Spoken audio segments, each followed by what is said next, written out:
एकता, किसान मजदूर एकता, अभी तो ये अंगड़ाई है, अभी तो ये अंगड़ाई है।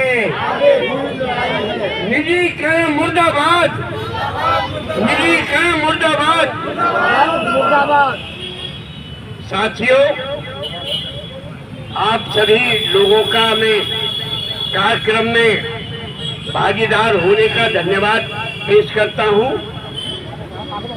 और ये उम्मीद करता हूं कि यदि आप खड़े हो गए एक बार खड़े हो जाओ तो कोई सवाल नहीं है कि मंजिल आपसे दूर रही। अभी तक हम अपने को पहचान नहीं पाए हैं। किसान और मजदूर जब एक हो जाएगा तो कोई सवाल नहीं है। ये 85% जनता जो है, जो भूखे नंगों की जनता है, शिक्षित है, शिक्षा पे ये लुट रही है, रोजी रोटी पे ये लुट रही है। अगर ये खड़ी हो गई, एक बार खड़ी हो गई तो सवाल ही नहीं है साथियों को आपको विजय हासिल न हो। और साथियों, मैं आपसे ज्यादा बात नहीं करूंगा क्योंकि मेरा गला खराब है, मेरे सिर में भी दर्द है, तो आज ज्यादा बात नहीं करूंगा। मैं सिर्फ आपको धन्यवाद दूंगा, आपको इस एकता के लिए। अभी तो ये लड़ाई है, आगे और लड़ाई है। साथियों, किसान और मजदूर जिस दिन एक हो जाएंगे, जिस दिन एक हो गए, उस दिन संघर्ष आपका सुचारू रूप से चालू हो जाएगा और आपको विजय मिलेगी। इसी के साथ मैं आप लोगों का इस्तेमाल करता हूं और आप सब लोगों को इस एकता के लिए, इस संघर्ष में जुझारू पर संघर्ष के लिए मैं आप सब लोगों को धन्यवाद देता हूं। धन्यवाद सर। उसके बराबर में दिल्ली जाने के लिए खैर जट्टारी रोड पहले से बना हुआ है। आप तीसरा एक पैरेलल रोड खैर से लेके जट्टारी और बनाएंगे। क्या पूरे देश को रोड पर बनाना है? क्या आप सड़कों पर बिठाना चाहते हैं इस देश की जनता को? हमारा जवाब है, क्या पूरे देश को आप सड़कों पर बिठाओगे? क्या इनकी जमीनें, इनकी छतें छीनकर 6 लेन रोड पर बैठेंगे सारे लोग? ये रोड क्या हमारे आंदोलन करने के लिए बना रहे हो? सवाल ये है। हमें मजबूर कर दिया तुमने सड़कों पर आने के लिए। संयुक्त किसान मोर्चा की कल राष्ट्रीय कमेटी की बैठक हुई है।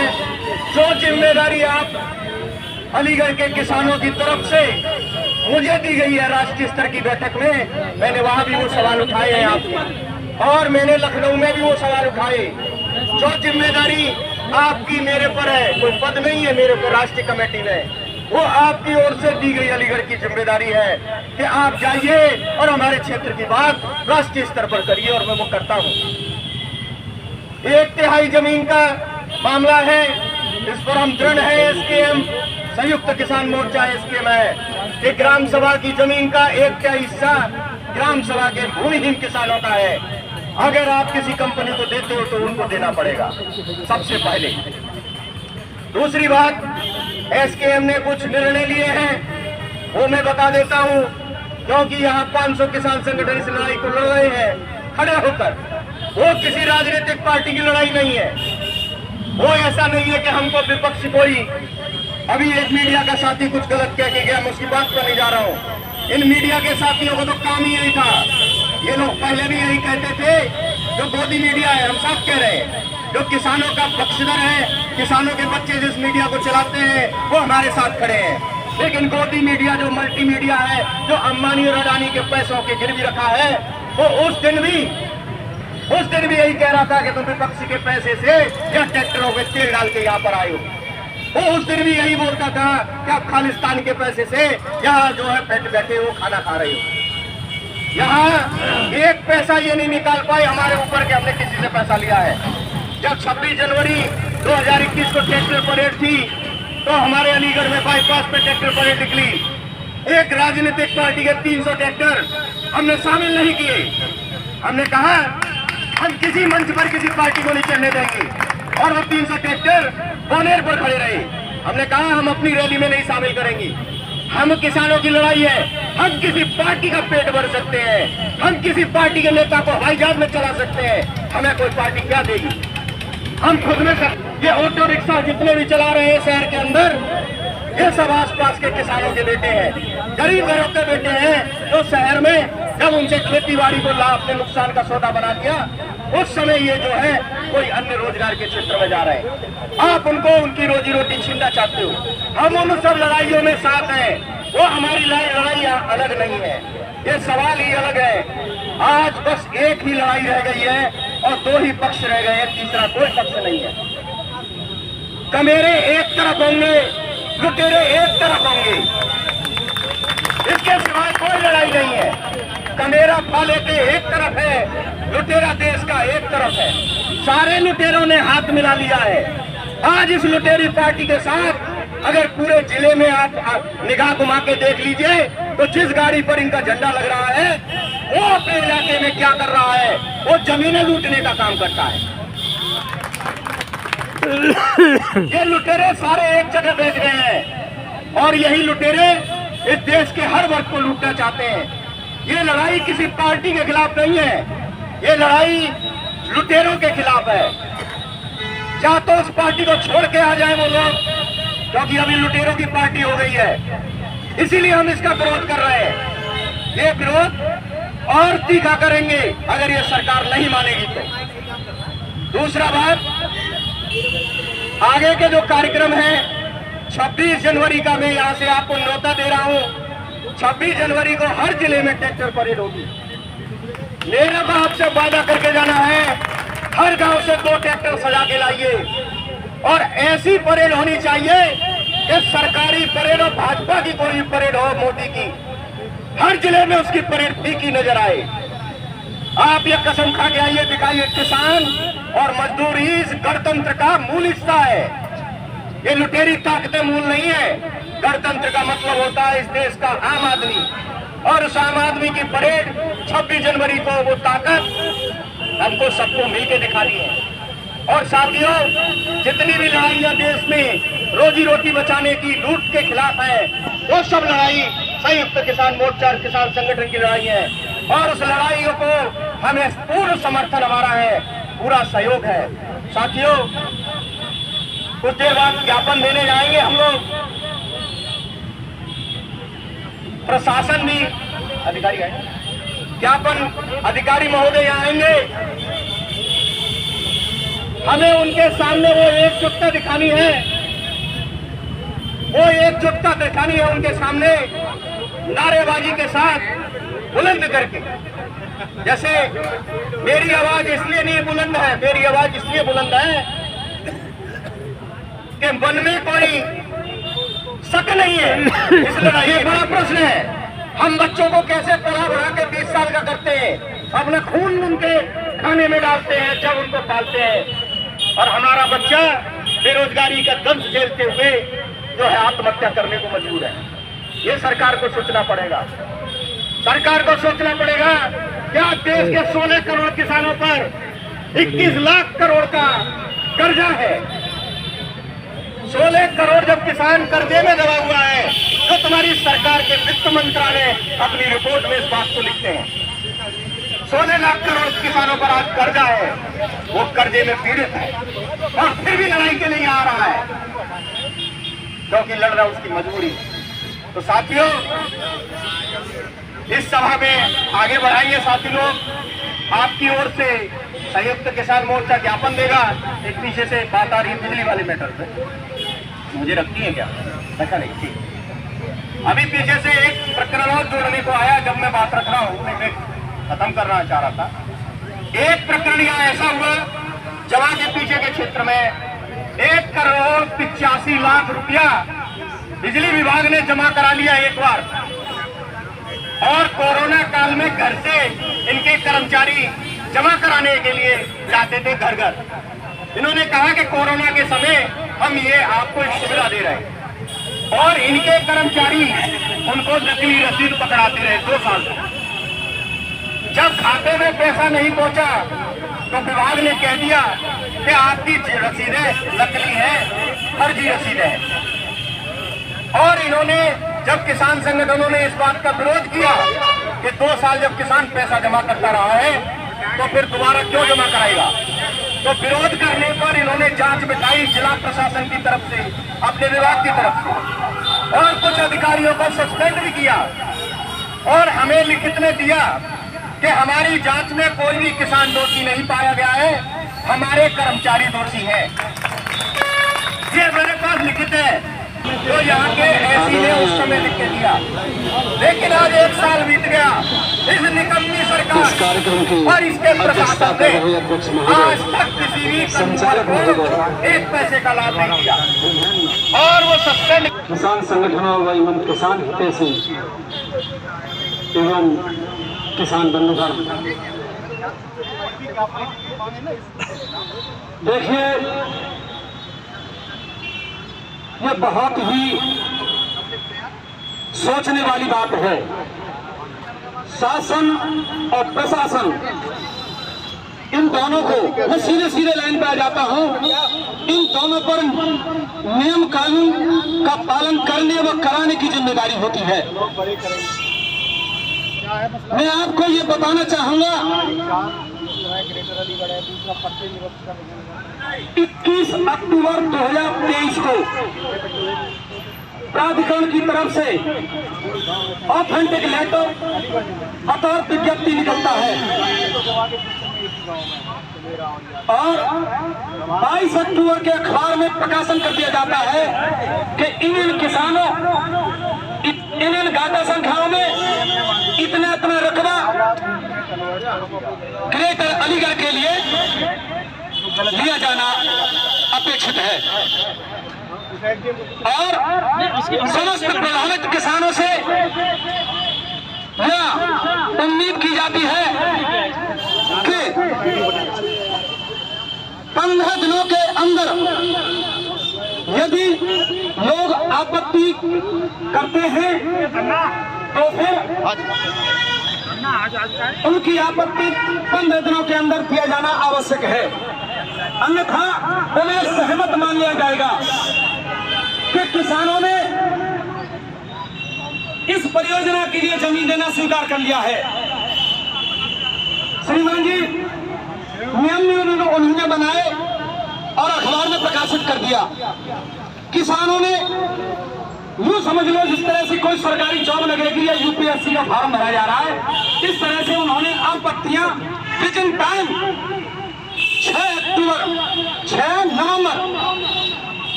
6 नवंबर को दाखिल कर दिया प्राधिकरण के कार्यालय में और किसान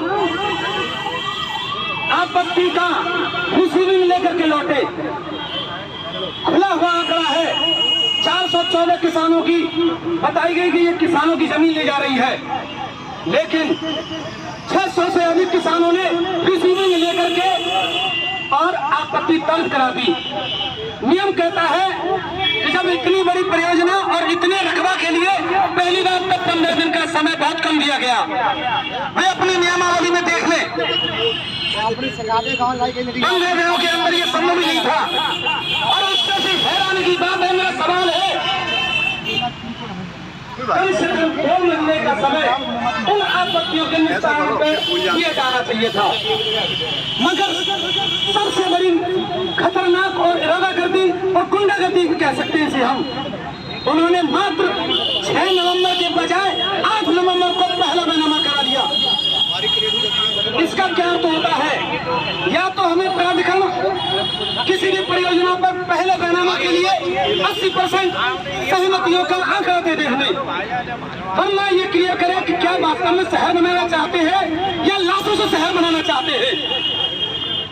क्या ये जमीन खरीद रहे हैं या आगे भविष्य में कोई किसानों के लाशों को शहर बनाएंगे?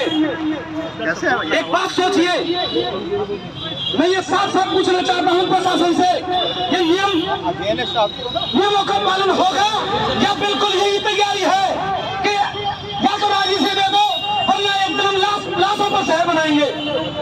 किसान अपना मंतव्य दे चुके हैं, हमें किसी भी सूरत में जमीन नहीं देनी है। अरे आप हमारे सामने आए थे, हमारे सामने 2 विकल्प रखे थे, या तो आपत्ति दीजिए कि हम नहीं नहीं देना चाहते। यदि आपत्ति 80% से अधिक रहती है तो फिर हम इस परियोजना पर नहीं आगे बढ़ेंगे।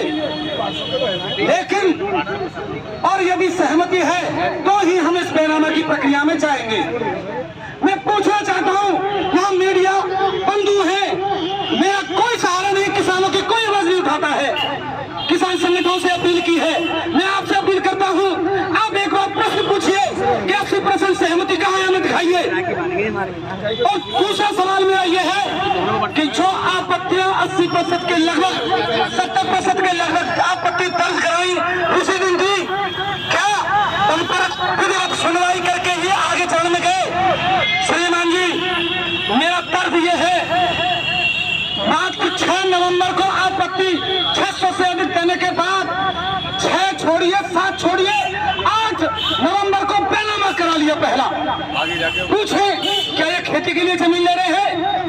यदि ये खेती के लिए जमीन ले रहे हैं तो कोई बात नहीं, या फिर जिन लोगों ने सहमति दे दी है 10-20% अपना नक्शा क्लियर करें।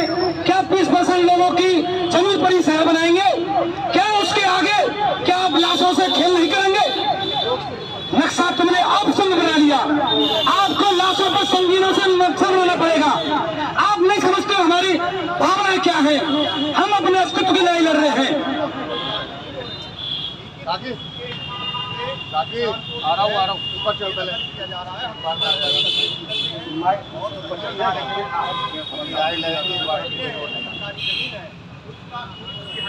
मैं बार बार अपील करना चाहता हूं, आप किसानों की समस्या समझिए। जब हमारे सामने ये विकल्प है कि अगर हम सहमत हैं, समझौता के आधार पर क्रय विक्रय किया जाना है या अधिग्रहण, आप अभी क्लियर कर दीजिए। 30 अक्टूबर 2023 को झूठ बोलते हैं ये, की तरफ से सपनों दिखाने लगे, अपार विज्ञप्ति निकलता है दिखाने लगे, पत्रकार कॉलोनी बनेगी और पत्रकार 22 अक्टूबर के अखबार में प्रकाशन कर दिया जाता है कि इन किसानों इन घाटा संख्याओं में इतना रकबा ग्रेटर अलीगढ़ के लिए लिया जाना अपेक्षित है और समस्त प्रभावित किसानों से यह उम्मीद की जाती है कि